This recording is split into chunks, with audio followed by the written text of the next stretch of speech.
Akibat permasalahan keluarga, AY nekat menusuk korbannya ganda dengan sebilah badik sebanyak 3 lubang dan berhasil ditangkap oleh personil Polsek Gandus.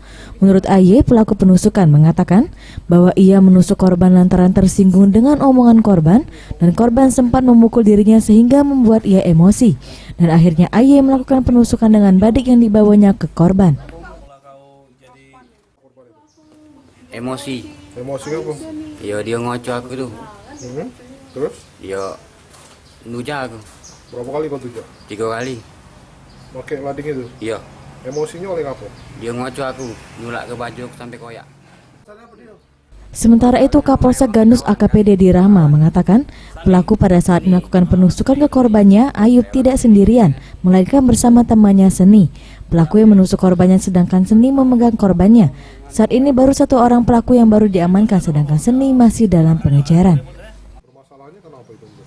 Permasalahannya awal ada permasalahan dari kakaknya si korban dengan saudara Seni. Lalu saudara Seni menemui korban, mengatakan dia ada masalah dengan kakaknya.